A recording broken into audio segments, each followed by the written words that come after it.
আজকে এই সালাদগুলো দেখাচ্ছি কি কি নিলাম। এটা ধনেপাতা সবাই চিনি, কাঁচামরিচ, এটা হচ্ছে ওলকপি আর অনেকে শালগম বলে থাকেন, আর এটা হচ্ছে কাঁচা পেঁপে, এটা হচ্ছে পালং শাক, আর এটা হচ্ছে কাঁচা কলা গ্রেট করা। সব খাবার সকালবেলা আমরা কাঁচা খাওয়ার চেষ্টা করি। আর এখন শীতের দিন, এখন তো আর কি বলবো, সব আছে, টমেটো, লেবু, শসা আর হচ্ছে গাজর। তো আমি এখন দেখাচ্ছি আমি এটা দিয়ে কিভাবে একটা মজাদার খাবার তৈরি করব। তো প্রথমেই আমি যেটা হচ্ছে যে কলা নিয়ে নিচ্ছি, গ্রেট করা কলা। তারপর হচ্ছে নেব গ্রেট করা পেঁপে, নিচ্ছি একটা বড় চামচ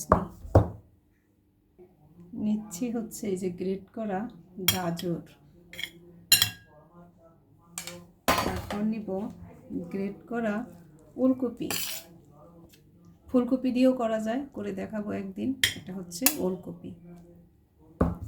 তারপরে নিয়ে একটু কালারফুল দেখা যাবে, এই জন্য আমি একটু ঘুরাই নিচ্ছি। নিলাম টমেটো, সব কিছু আমি আগেই ভিজিয়ে রাখি। তারপরে নিলাম শসা,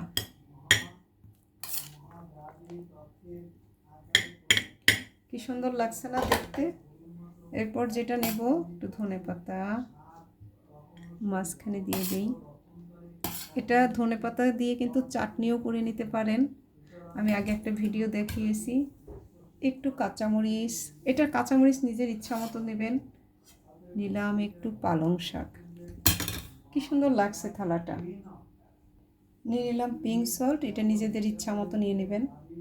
এর সাথে নেব হচ্ছে এক্সট্রা ভার্জিন অলিভ অয়েল, আমি এটা আলটিমেট অর্গানিক লাইফ থেকেই নিয়ে থাকি, কারণ আমার এটাই অথেন্টিক মনে হয়। অন্য জায়গা থেকে, হাউস অফ হারমোনি থেকেও নেই, তবে আমি আলটিমেট অর্গানিক লাইফকেই বেশি পছন্দ করি।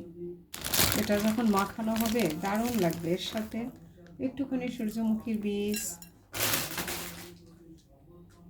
একটুখানি মিষ্টি কুমড়ার বীজ, একটুখানি কাজু, আমন্ড ভিজিয়ে রাখতে পারেন, একটুখানি কিশমিশ, একটু মিষ্টি মিষ্টি লাগবে। এর সাথে দিলাম সাদা তিল। এই খাবারটার মধ্যে সমস্ত উপকরণ আছে, সব কিছু জ্যান্ত।